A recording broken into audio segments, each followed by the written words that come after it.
America's dangerous in a good way. It's still a place that you can playfully get in trouble. So enjoy the woods. Don't feed the bears. I don't know.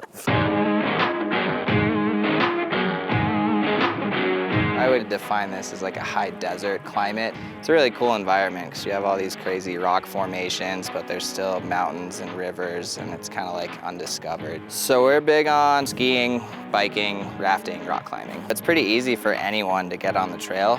I'd say the two most important things are just having good shoes and knowing that you have water. From there, it's always good to have a buddy to go with. If you are going alone, at least let somebody like in your hostel or hotel know. So if you're not back by the evening, at least somebody's, wondering where you are.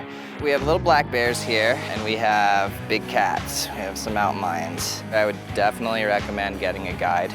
Don't expect to, sit in an office chair 40, 50 hours a week and then just jump in your car and drive 300 miles to the desert and be able to go and hike 10, 15 miles in the beating sun.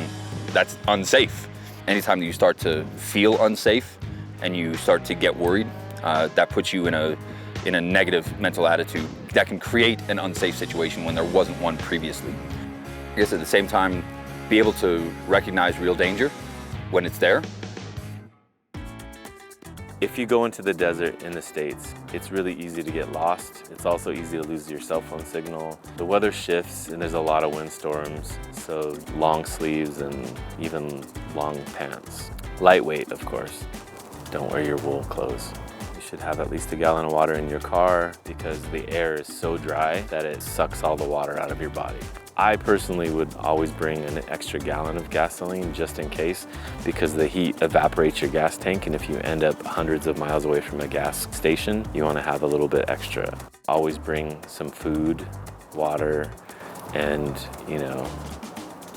hopefully don't die. Bear spray is highly recommended. If you need it and you don't have it, that's a problem. If you have it and you don't need it, that's not a problem.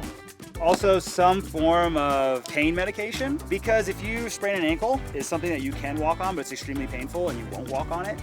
But if you take some pain medication, you can walk that 4 miles, you can get to help, and then you can deal with it later. While you're hiking, to turn around and look at the trail, especially if you come to like an intersection, because you'll walk right through and you'll think, oh yeah, I went right there. But when you're coming back, it looks totally different.